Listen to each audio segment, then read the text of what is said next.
Hey everybody, welcome to the RotoWire Fantasy Football Podcast. Jeff Erickson here with Nick Whalen. It's week one. We got here, Nick. It seems like we've had 2 months of football-only programming on SiriusXM because we have. It seems like we've infinite draft season. I do have 2 more drafts left. I don't know about you if you have any left, but we're here. We're analyzing week one matchups finally. We've done it. We've done it, ladies and gentlemen. The time has arrived. Our long national nightmare is over. We have reached week one. You know, coming off the Labor Day weekend, especially, Jeff, it's like we've just cut out one of these days where we have to wait for football. You know, everybody's traveling, doing whatever they want over the weekend. And I mean, it's Tuesday already. We are 2 days away from NFL games, man. I could not be more fired up. Still have a couple more drafts. I have my College Friends League draft tomorrow night. I'm helping my wife with her work league draft tonight. Right. There's already been a lot of chirping in that one. Her coworkers are familiar with what I do for a living. So somehow, despite me not even, I don't even know if there's a buy-in for this league. I think it's all for pride. But this feels like a high pressure situation for me all of a sudden. Going to sneak in one more draft on Wednesday night as well. So we'll have 2 going at once. I know you have plenty of experience doing that. Luckily, I'm not doing the Jeff Erickson patented auction on one tab and snake draft on the other. I know that's gotten you into some trouble over these last couple of weeks, but yeah. Man, I am so excited. So excited. I know we don't get the massive premiere game on Thursday night like we had last year, but tell you what, man, I'll take any football at this point. Give me Eagles Cowboys. I don't care if it's the biggest spread of the week. Yeah, it's grown to be the biggest spread of the week there. It opened at 6.5 in the long before, moved to 7 even before the Micah Parsons trade. Things were already kind of going sideways for Dallas, and then after the trade, it went to 7.5. Didn't go up to 8.5 until yesterday. In fact, it was funny because I was jumping on Beeson and Dustin Sweeterson, his show. It started at 7.5. By the time I jumped on the show, it was 8.5. And he's like, "What happened?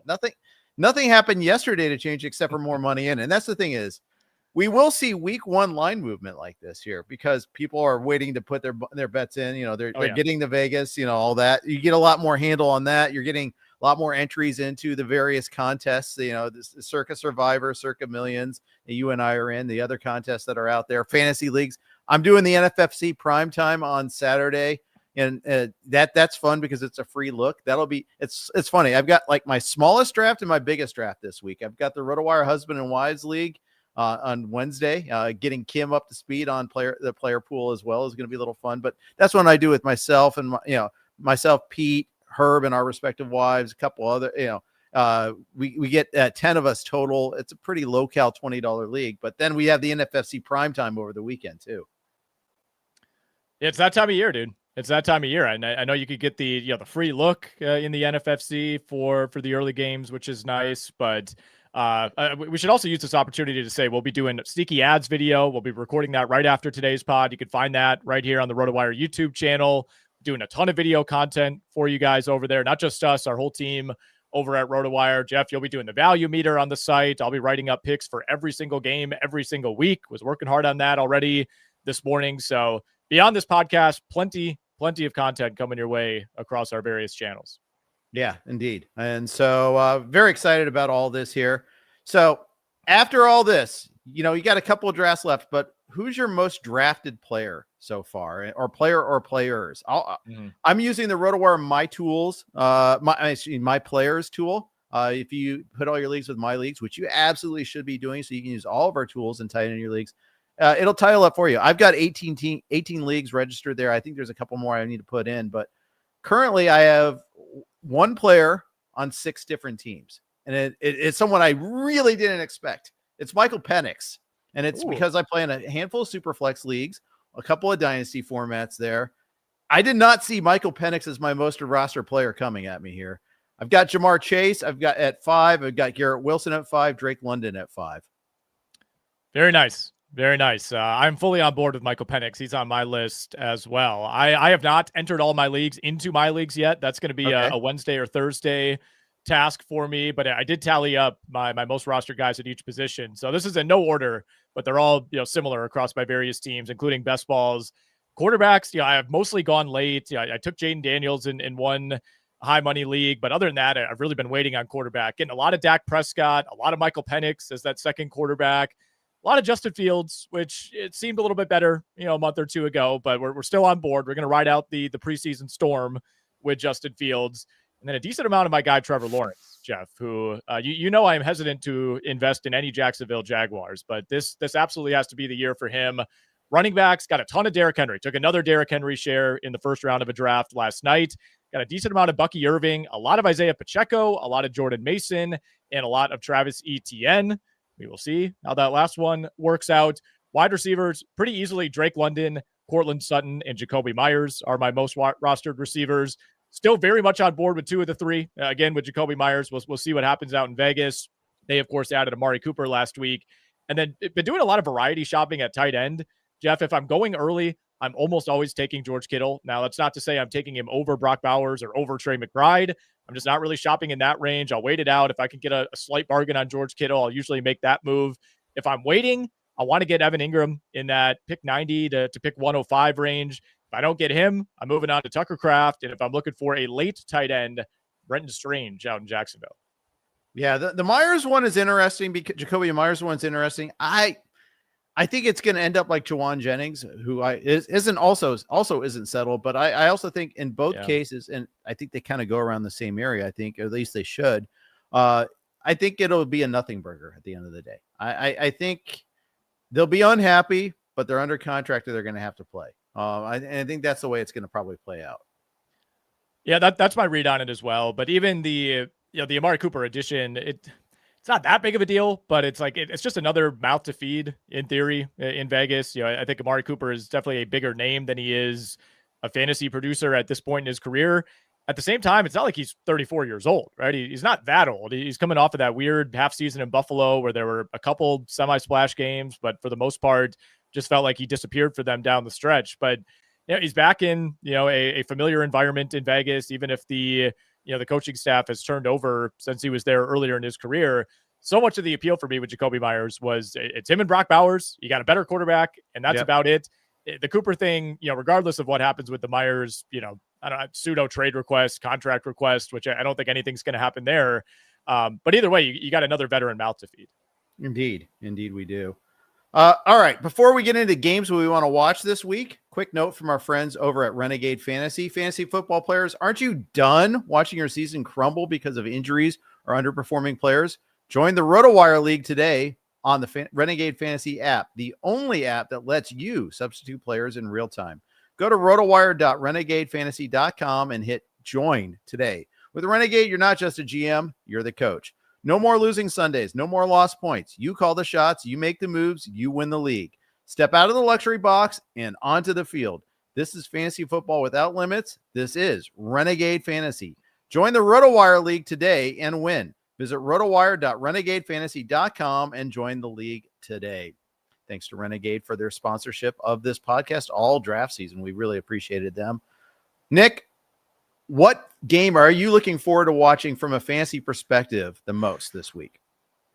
Great question. There's definitely a difference between what am I looking forward to fantasy-wise versus what am I looking forward to in real life. Some overlap there, but honestly, I'm so heavily invested in the Atlanta Falcons this season. Bijan Robinson is not one of my most rostered players just because I haven't had that many opportunities to take him. But I'm in on Bijan. I'm in on Penix. I'm in on Drake London.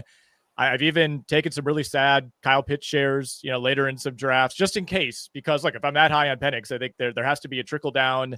Darnell Mooney is somebody that I've been trying to grab now that the injury situation feels a little bit rosier. So, you could pick out fantasy storylines from any of these games, of course. But for me personally, with my Atlanta Falcons investment, I'm on Atlanta to win this division, to make the playoffs. I'm over leveraged on the Falcons. That's what I want to see. I want to see Michael Penix with a full offseason to prepare as a starting quarterback, going up against a team that Atlanta beat twice last season. For as good as the Bucs were, Atlanta caught them, 2 times in division. Bucs had all the injuries, kind of a weird season for them. But I think we have major questions, on the offensive line for both of these teams, the big injuries in training camp. I think there certainly are questions about the Atlanta Falcons defense. They made 2 first-round picks on the defensive line.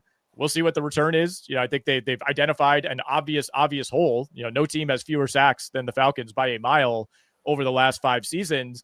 And then, of course, there's plenty of intrigue with Tampa Bay, right? It's Bucky Irving kind of taking over as the RB1 and entering the season as the RB1. You got Emeka Egbuka. Nobody's getting more buzz than him in the preseason. Mike Evans, can he get off to another hot start? Can we get to another 1,000-yard season out of him? That's the first one that comes to mind. Yeah. It's funny. I wrote 2 games on my list, and that was one of them. The Caleb McGarry injury, I think, is pretty bad for Atlanta. I am worried about the right tackle situation, especially because I have 6 shares of Michael Penix Jr. That is his backside tackle. They're a thin team. They don't have, if things go wrong, it could go really sideways quick, but it could go so right also. And I think they will be in some shootouts. And yet I kind of like the under on this particular game. I'm really intrigued to see what happens with Tampa with Ibuka. I'm really intrigued to see if they, if they can overcome, their own injuries here. Jalen McMillan obviously is a big one for them. No Chris Godwin, even more importantly, and even probably most importantly, at least for the first game of the season, I'm guessing Tristan Wirfs, not on the PUP list. I haven't seen an injury report this week. I'm assuming we don't see him till like week 3 or week 4 though. And I think that's still the biggest one of them all. Yeah, no question about it.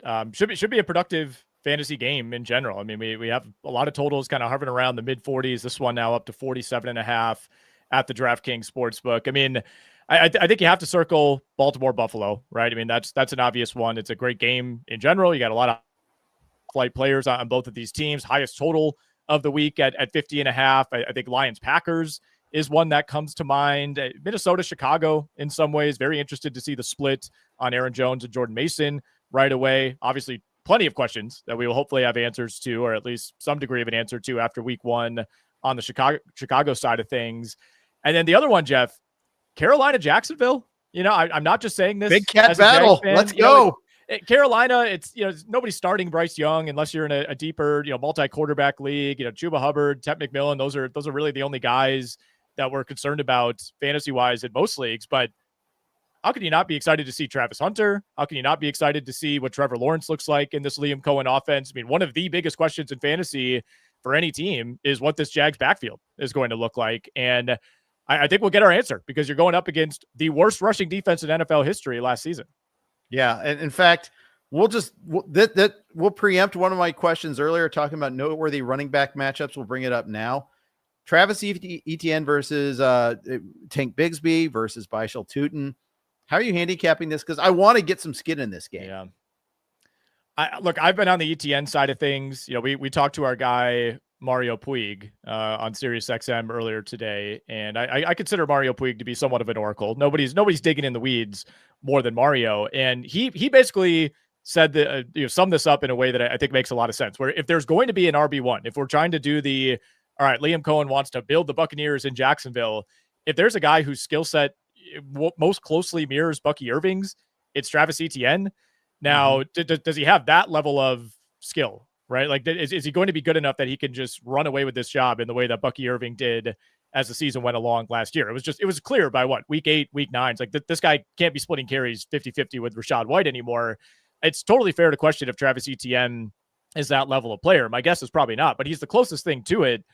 In this specific matchup, though, I mean, there's a reason when you look at the rushing props for this week, like everything is basically even for Tank Bigsby and Travis Etienne. Now, if you're in a full PPR league, even half PPR, I still give a slight edge to Etienne because everything they've told us is they want to use him more as the pass catcher, but they've also told us that Tank Bigsby is likely to be more of the goal line guy. So in a season-long draft, if you're not willing to take both, which I wouldn't necessarily advise unless you have a really deep roster, I still lean Etienne. I think that's the higher upside play of the two, but who knows, man? Who knows? It's the Jaguars. Yeah, exactly. I'm seeing rushing and receiving yard props. You got Etienne around 60.5 and Tank Bigsby at 43.5. Yeah. But a touchdown changes everything there, obviously. It catches, well, Etienne's catches prop is 2.5. So if you want to throw that in there, it almost ends up being a wash in terms of the Vegas numbers, in terms of how that would translate to fantasy. My lean is Etienne. I think he's more capable of the big play. I still think he's probably on the field more than Tank is, but all it takes is one fumble to change that. Not that Tank is immune from fumbling, but all it takes is one big play for one of them to change the mix up a little bit. Yeah. And, I think pulling in the rushing receiving numbers is kind of a good way to look at this too, because that certainly paints it as an advantage for Etienne just in terms of total yards generated. But if you look at, the carries prop, 9.5 for both, rushing yards, 42.5 for Bigsby, 40.5 for Travis Etienne. So I think Vegas is kind of forecasting the same thing we are, is that, both of these guys will be involved on the ground, but the real difference maker is what Etienne could do as a pass catcher. Yeah, I think early on in like draft season and training camp season, people wanted to manifest Tootin as the guy that was going to be the Bucky Irving role, because hey, he's a rookie, he's undersized. Let's make it happen here. Liam Cohen, let's go. I don't think it always works that way, but that's one that's noteworthy. I'll throw one more game out there. It's a big one. It's Packers-Lions. I'm really interested to see. There's so much change going on in this game. That's one of the things. I mean, they're two really good teams, really good, by almost all the metrics out there last year. Obviously, there's big changes for the Lions in terms of their offensive line, in terms of their offensive coordinator. But still, a lot of the cast of characters are still there. There's still Goff. There's still Amon-Ra. There's still Jameson Williams, the two backs. You still have the elite right tackle. You still have a really good pass catching tight end. And meanwhile, the Packers obviously traded for Parsons, and that's going to be a dominant narrative for covering that game, for America's game of the week, I'm sure. But I don't know. At the same time, I still think the Lions are getting a little undervalued here, maybe. Yeah, I mean, this is a clear highlight of the afternoon window on Sunday, where we only have 3 games. It's Titans-Broncos, where Broncos are favored by more than a touchdown. Niners-Seahawks, that's interesting, but Lions-Packers is the game. There's a reason that this is in that featured afternoon slot, and it got even more interesting last Thursday when Micah Parsons made his way to the Packers. We're not really that concerned about Parsons from a fantasy perspective. I worry what the snap count will be. He's talking about needing an epidural to even be out there. So I think season-long impact, I'm on board with the way that things have moved for Green Bay in the markets. But, I think we need to maybe temper our expectations just for this first week. I mean, for a guy who's going to be in the building for like 10 days heading into this game, you laid it out well for Detroit. Really, really unique situation. You not only lose your offensive coordinator, but also your defensive coordinator. But almost all the personnel is the same from a team that led the NFL in scoring, that put up over 33 points per game. I am of the belief that we will see some regression from the Lions, but a lot of that is rooted in the idea that teams just don't score 33 points per game in back-to-back seasons. Like, even if you keep the coordinators, like, that's just really, really difficult to replicate. The Lions have a tougher schedule, one of the toughest in the NFL this season. I actually like the Lions, if we want to look at this from a betting perspective, to either win this game outright, cover the 2.5, probably both. They've had the Packers number over these last couple of seasons. Like, Green Bay has played scared against the Detroit Lions. I don't know if that changes just because you have different coordinators now.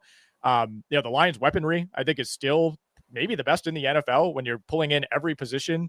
You could certainly make a case for Buffalo, Baltimore, KC, whoever else, Cincinnati, but it's right there. It's right there. You got 2 great running backs. You got multiple solid receivers. Isaac Tesla is somebody that I'm really interested to see as a third wide receiver. And you also have a much, much healthier defense, right? The Lions defense became a joke by the end of last season, and they do have a few injuries heading into week 1. But I think this will return to being a unit that we remember from the first half of the season, as opposed to the second half, where it felt like they had to put up 38 points every week. Exactly. I too like the 2.5 for the Lions there. It's interesting that the win total projections have changed a little bit there, that the Lions are now down to 9.5 in some places, 10.5 others still. The Packers are up from 9.5 to 10.5, and they're slight favorites over the Lions for the NFC North. That has changed all in the result of that trade, basically. Yeah. I mean, Micah Parsons is that good, man. He is, but it's also one of those things where, the Packers defense now feels like it kind of hinges on Micah Parsons, where it's like, if he misses any time, you're in a really rough spot, because you also gave away, starting tackle in Kenny Clark as part of that deal. Obviously, you got draft picks involved, but look, I am of the belief that when a 26-year-old perennial defensive player of the year candidate in the middle of his prime, if not the beginning of his prime, becomes available, you make that move. You absolutely make that move. Yeah, exactly. And hey, this is so un-Packers like to do this too, to take the big swing. They drafted a rookie, first round receiver, and traded for Parsons in the same year. Amazing stuff there. Yeah, we're going to talk about Packers like. We're going to talk about a couple of games that we are dreading from a fantasy perspective. But first, Fantasy Sports Knockout, where a fantasy league meets a knockout pool. An innovative take on fantasy football. The concept is simple. Choose a new fantasy lineup each week and score points the same way you would in any fantasy league. But you must choose your players wisely. You can only use each player one time. The lowest weekly score or group of scores is eliminated from the contest every week. The concept may be simple, but survival is not. How will you play? Load up early or play the matchups and save the better players for later? Fantasy Sports Knockout. Can you survive the fantasy? Sign up at play.fantasysportsknockout.com today. Jeff Erickson here with Nick Whalen. Nick, I am dreading the Steelers Jets. It's ugly, ugly, ugly, and yet I'm invested. I've got a lot of Garrett Wilson. I have some Breece Hall. I really don't have a whole lot of Justin Fields. That's one that I haven't been picking up as much, but still, I've got the primary ball carrier and the primary pass catcher there, and I'm dreading this game. Well, I know we both have some smatterings of DK Metcalf as well, and yeah, I think if you're just looking at one game that you think could be the biggest fantasy disaster for everybody involved, it has to be this one, right? It's the only game with a total in the 30s. It was down as low as 37.5, now back up to 38.5 at DraftKings. And, I think it's rooted in concerns for both teams, right? It's not just the Jets and their lack of a downfield passing game, but I think there are plenty of concerns with Pittsburgh. Caleb Johnson hasn't looked all that good. Neither team has really any sort of trustworthy pass catcher outside of the big two receivers, Garrett Wilson and Metcalf. It's like you could argue that the running backs are like next on the list, at least for the Jets, right? It's Breece Hall, and if Jalen Warren isn't second, he's probably third. A lot of questions. I mean, how does Jonnu Smith fit in Pittsburgh? What does Aaron Rodgers look like in this offense? I've already taken the under in this game on VSiN, grabbed it at 38.5. Just want to lock that one in. It feels like we are destined for a 17-13 type of result. And keep in mind, Jeff, that Justin Fields has made over 40 starts now in his NFL career. His teams are 0-21 straight up when they score 20 points or less in the opponent, when the opponent scores more than 20 points. So I don't necessarily love the Jets' chances here. I think this just is kind of one of those classic Mike Tomlin finds a way type of games, but I also don't know that we're going to come away from this feeling great about the Aaron Rodgers, DK Metcalf connection, which is probably unfair. Exactly. And I get that. I get all that. And it's just, hey, relitigating Arthur Smith as an offensive coordinator again. Oh, we saw Caleb Johnson's third on the Steelers depth chart at running back.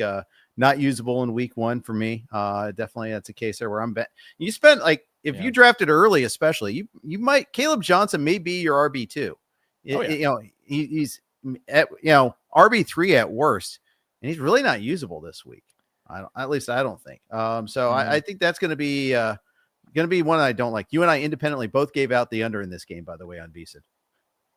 Well, that's what we do, Jeff. That's what we do. This is why we hosted together for 6 months on there, right? Exactly. We're of the same mind. So let's talk contingency plans then for Caleb Johnson. Like because you're totally right. There was definitely a time when he was being drafted to likely be your second running back.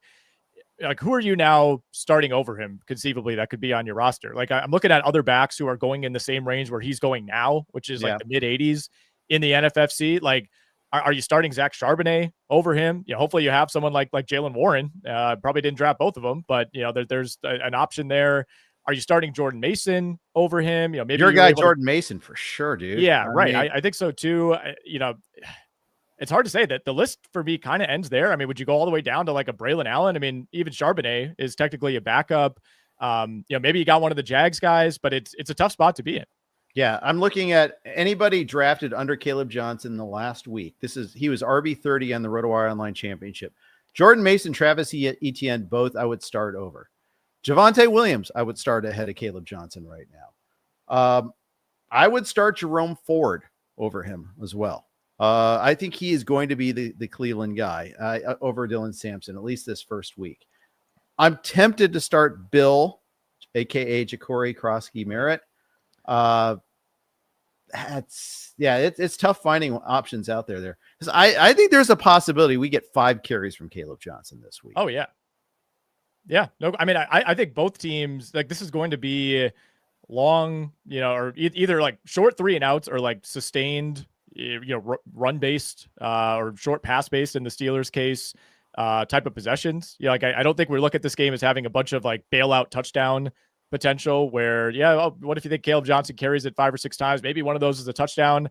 I don't think you can really script it out that way. And look, you and I talked about this on XM, but like, I don't think Mike Tomlin makes rash decisions, right? I think he's been coaching long enough that even though there's a level of investment in Caleb Johnson, he's not the type of coach who's going to say, "Oh, we drafted him high. I have to throw him out there to please the GM." Like Mike Tomlin is going to put the guys that he thinks are going to help him win a game on the field. He's also going to allow his coordinator, Arthur Smith, to make that decision too. And I think that's one of the other things that we have to factor in there. J.K. Dobbins was suggested by Albert. Good suggestion. I would go Dobbins over Caleb Johnson this week. I think it's after that, it gets a little dicey. Like I'm not going to start Najee Harris over him. I'm probably not going to start Tank or Ramondre Stevenson over Caleb Johnson, but I don't know. I mean, that's where it gets into that's where it gets into the weeds there a little bit. And it's a tough call.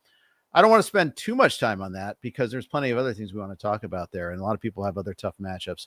Is there any other game you're dreading this week, Nick? Any other game I'm dreading? I think I want to say like Miami Indy. I'm dreading that from a betting perspective. I actually think that, total's 47.5. I think that could actually be a pretty fantasy friendly game.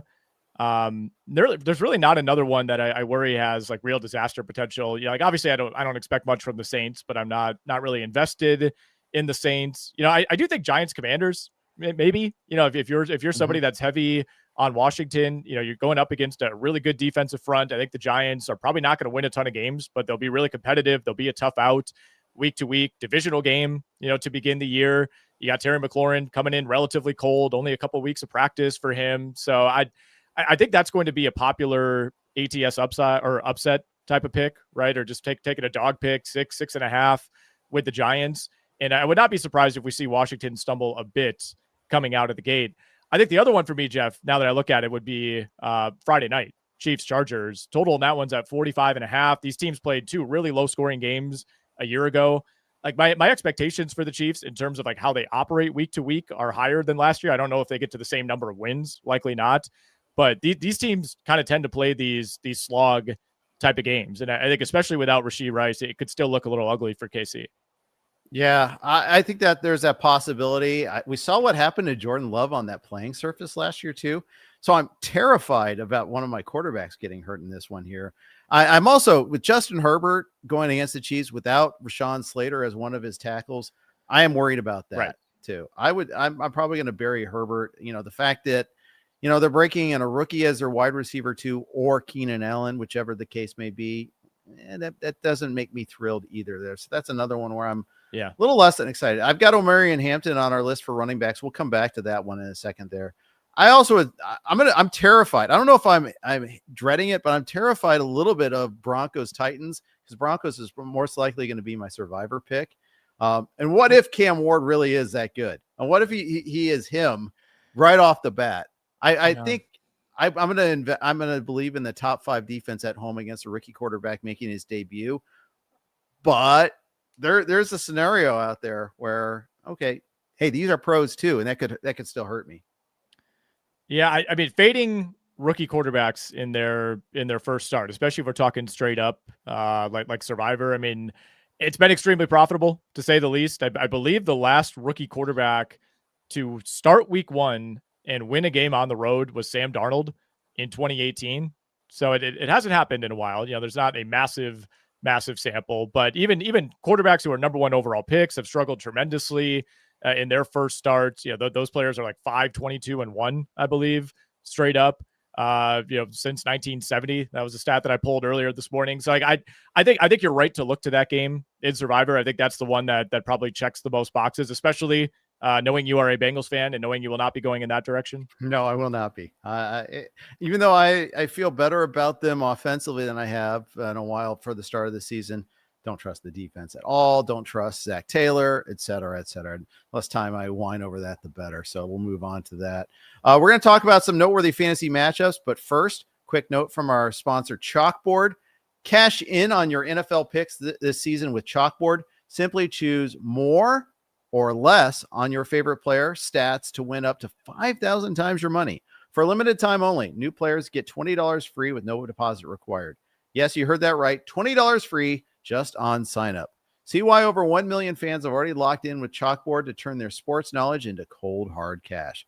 Whether you're locking in the perfect slip with alternate lines, using the cash out feature to take your money and run, or hammering the daily promos, today is your chance to win up to $40,000 on a single entry.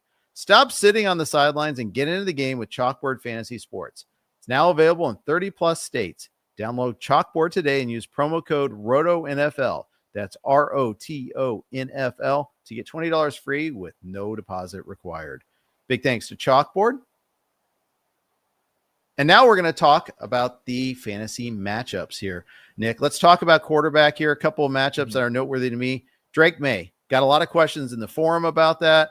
A lot of Drake versus that, Drake versus this, Drake versus that. 214.5 passing yards is the total over in the prop for him most places there. I think he exceeds that against this Civ-like Raiders secondary. I think so too. I lean New England in that game. I mean, that one is one that I'm really interested to watch, just because you have, two bad teams last year who now expect to be at least fairly good. And I think New England has a better chance to be that, just given their personnel, given how the division breaks down relative to the Raiders, having to play Chargers, Broncos, Chiefs 6 times on that schedule. But I think you can reasonably make Drake Maye a borderline top 10 quarterback this week. A lot of that depends on, how you value guys like Nix and Kyler Murray, who are going up against what we think are very bad teams. But does that mean there's blowout potential? Does that mean, you're running the ball a ton in the second half? I think those are fair questions. Where you rank Trevor Lawrence this week is also interesting, Jeff, because I think you could argue that no one has a better matchup than Trevor Lawrence. I'm not saying I trust Trevor Lawrence. I'm not saying he's one of the 10 best quarterbacks in the NFL, but I think for fantasy this week, going up against Carolina makes some sense. You could say the same thing about Carolina going up against Jacksonville with how bad that secondary was last year. But I don't think there's a single quarterback league, Jeff, where I would actually start Bryce Young. I think, I feel a lot better about him in a 2 quarterback league this week, right. But I think we also have to temper expectations. Whereas with Lawrence, I think there's a case for it.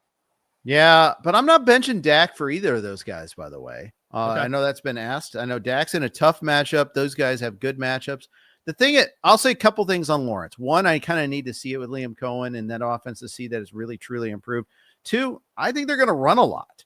I think they won't have to throw the ball. They won't have to air it out. Whereas I think Dak is going to throw it a ton, because I think they're going to be chasing. I think the running back room is terrible in Dallas too, for that matter. As much as Brian Schottenheimer wants to be, play Marty ball, I don't think he can. I don't think the Cowboys can do that this year. And not against the Eagles. I think they're going to be chasing. I think they're going to have to throw the ball a ton. I'll take my chances with Dak over those 2 guys.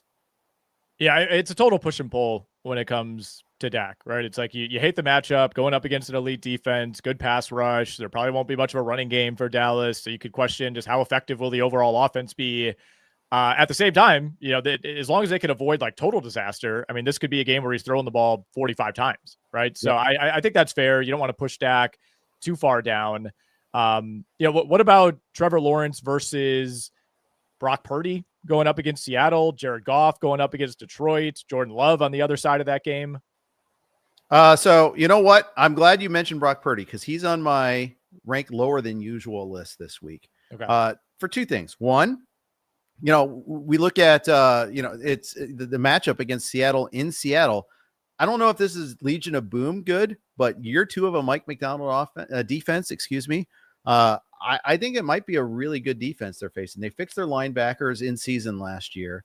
And once they started doing that, I thought their defense really started to pick up a little bit. Now they added Lawrence on the line. They added Noteworthy in the draft, who I think is going to be a big kind of Kyle Hamilton type, where you can mix and match and put them in various different places. I think that's going to work out pretty well. And then you've got the wide receiving core for the Niners. And we've talked a lot about that on air on Sirius XM and probably here on the podcast as well, that they've lost, so many players at wide receiver. No Ayuk for a while. We're really counting on Ricky Pearsall to step in right away. We don't know what we're going to get at Jennings. I've been making jokes out a week about random wide receivers not walking through that door for the Niners, but it's true.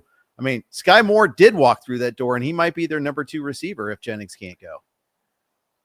A very, very scary but very true statement by you, Jeff. There's a reason that San Francisco has been adding these cast-offs over the last couple of weeks, because I think that there's real concern that they could be up against it depth-wise, especially if somebody were to go down in week 1, right? And you kind of have to wait it out until Ayuk is back, and eventually you get to Marcus Robinson for week 4, but even those guys, it's like you question what Ayuk is going to look like. DeMarcus Robinson is like a nice number 3, number 4 guy, not necessarily somebody you want throwing 85 targets in a season. So I mean that's pushed me even more in favor of Ricky Pearsall. I still have a decent amount of early Juwan Jennings that I feel better about now than I did 2 or 3 weeks ago. Kind of a Jacoby Meyers situation with him, where it feels like, all right, you're asking for this, we're probably not going to give it to you. But then of course you have the calf issue on top of that. And again, it does feel like Jennings is moving in the right direction. Still wouldn't surprise me if he's limited or out for week 1, but it feels like less of a crisis now than it was a couple weeks ago. Yeah, I agree. I agree with that. And the Jennings, I think you could get it was actually a nice little bargain late in fantasy drafts, because he's dropped to the 9th, 10th round. And I think that's too late, given how much the Niners do need him. Let's move on to running backs. I want to talk a little Omarion Hampton here. Week 1 against the Chiefs. Najee Harris has done very little so far, obviously, in camp, but he is fully practicing now. Hampton had a lot of helium, was going in the 3rd round, sometimes even late 2nd, but usually at worst mid-3rd. How excited are you to start him in week 1 against the Chiefs? The defense that was number 1 in the NFL against the running back position in fantasy last year. I'm not thrilled about it. I'll tell you that. I think that's part of the reason that we put this on the list of games we really want to watch and are interested in how they play out from a win and loss perspective, but fantasy wise could end up being a little bit of a letdown. So yeah, I think there's real concern for me, for both running backs, because I have a lot more Isaiah Pacheco than I do Omarion Hampton. And, the Chiefs are a little bit scarier in that regard than the Chargers, but still a solid defense. Chargers do get the Raiders in week 2. So that's a nice little reprieve. It is on the road in Vegas, but then you get the Broncos in week 3 and the New York Giants, a very winnable game in week 4, but another not so great fantasy spot for the first month. Yeah, exactly. It's kind of, I love and hate this week, because, we're always thinking in draft terms, thinking about these possibilities. And then, here's the actual opponent. They actually are going to try to stop these players here. It's the Mike Tyson. Everybody has a plan until you get hit in the mouth sort of moment here for fantasy there. Other running back matchups that caught your eye. What else has caught your eye this week? Yeah, it's a good question. I mean, I think Jonathan Taylor could be set for a big week going up against Miami. Just, no idea what to expect on either side of the ball for the Dolphins. You would expect this to be a relatively conservative debut for Daniel Jones. I think you try to run things through Jonathan Taylor as much as possible. So I think he's somebody that, when you go through and do your rankings for the week, maybe he might jump a little bit higher than some bigger names. I think Ashton Jeanty is an obvious one, right? And, again, New England, a ton of turnover on that defense, a very, very bad defense a year ago. They were 25th, I think, in the NFL in terms of limiting opposing running backs, but obviously expect to be better than that. And then I would put your guy, Chase Brown, Jeff, a late riser up draft boards, especially in the NFFC over these last few weeks. Just how many passes are they going to scheme up for Chase Brown versus, this idea that, he's kind of the safety valve type, because, it's tough mathematically for Jamar Chase, T. Higgins, and Chase Brown to all be top 30 players. If any team could do it, it would be Joe Burrow and the Bengals. But Zach Taylor has spent much of the last month telling us how much they want Chase Brown to be a part of this. And I'm curious to see how much we get of that in week 1. Yeah, we had Jeff Hobson doing the from Bengals.com doing the preview for us on the Bengals. And he was talking how last year the offense wasn't really designed to optimize Chase Brown. It was with Zach Moss as more of the starter than Brown. So that's obviously, something that's going to be completely different this year. So that's one thing that I should really that I do like about this here. I'll mention one other guy that I'm struggling with, and that is Devon Achane. He's missed a lot of time in camp because of that calf injury. They're saying all the right things about him being able to play in week 1. In fact, he practiced on Monday, so that's good news there. But is he a little limited? Is he on some sort of pitch count? Is this offensive line going to be very good? There were times when Achane was awesome last year, but he had some real stinker games there too. Yet he's got this matchup that we think is probably going to be pretty good against the Colts. I think Lou Anarumo is a good defensive coordinator, and I think he's a scapegoat on the Bengals, but I think it might also take him a while to turn around this Colts defense. Yeah. So it could be a great matchup, or it could be one that we end up being disappointed in. I've got him at 12 this week right now. Again, there's just so much variance with the Dolphins, right? Like nothing would shock me here. They could get blown out by Daniel Jones. They could come out and put up 45 points on the Colts defense, and Etienne could be the RB1 for the week. Like these are all outcomes that are in play. I think that's a great one to highlight. We have so many of these situations too, where we either like don't know who the starter is, essentially, where, you know, you look at Houston or you look at Cleveland, you know, where it's like, all right, we're going to get an answer. Talked about Jacksonville, you know, as far as how that backfield breaks down. And then you have these situations like the New York Jets. Like I want to see, what is the split in an actual competitive game between Breece Hall and Braylon Allen? What is the split between Kenneth Walker and Zach Charbonnet? Yeah, I think that's a great one. Great ones to highlight there too. I think, you know, the Kenneth Walker against this Niners team that has a bunch of rookies. I mean, they were a bad run defense the second half of the year last year. This could be a good matchup for Walker. I don't know. At the same time, maybe it's my bias about the Seattle offensive line that has me avoiding. Maybe in DFS, Walker's more of a play for me. I don't know. Yeah, I've loaded up on a lot more Charbonnet than Walker. You know, obviously it's a cost equation first and foremost. You know, buying Kenneth Walker at pick 40, Zach Charbonnet post pick 100 for a long time, but the momentum seems to be moving in Charbonnet's favor. And yeah, there hasn't really been anything negative on Walker, right? It's just, I think more people are coming around to this idea that, yes, we like Kenneth Walker, the player. No, we don't trust him to stay healthy over the course of 17 games. The explosive runs are down too from him. So that's the one thing I kind of watching a little bit as well. Let's move on to wide receivers. Got some interesting ones there. I've got a couple guys on my list. Neither of them are like high on the list. These are guys that are like wide receiver threes. I'm going to start off in Buffalo. Does any one single wide receiver become a guy that we're starting week in, week out? Is it Keon Coleman? Is it Khalil Shakir? Is it Joshua Palmer? Any one of these emerge? I listed Keon Coleman as the placeholder here for this launching point. Yeah. What say you?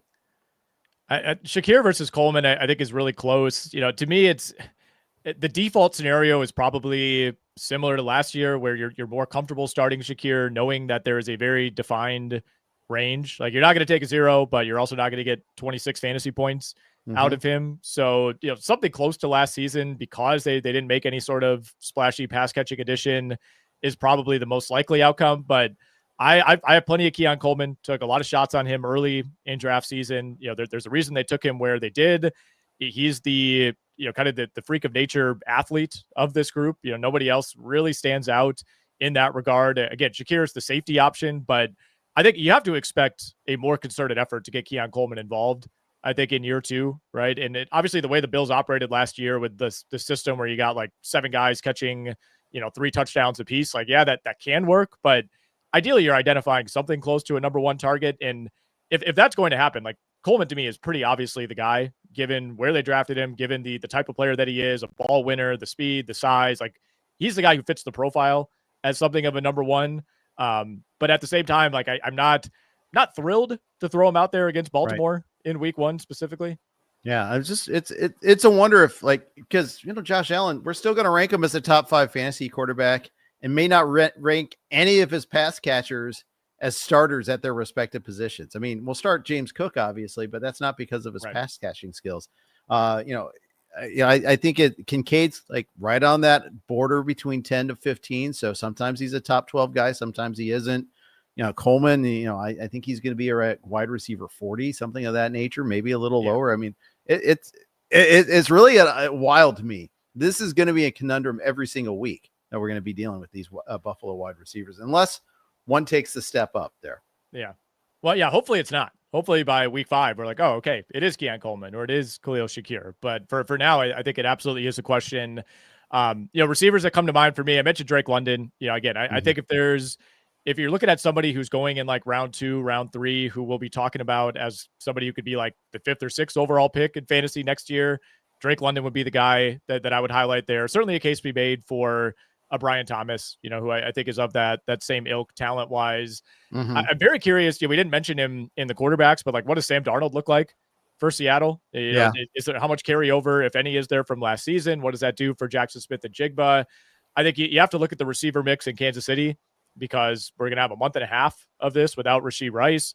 The receiver mix in Green Bay, does Matthew Golden immediately pay dividends on the updated ADP? What does Jaden Reed look like playing through a fracture in his foot?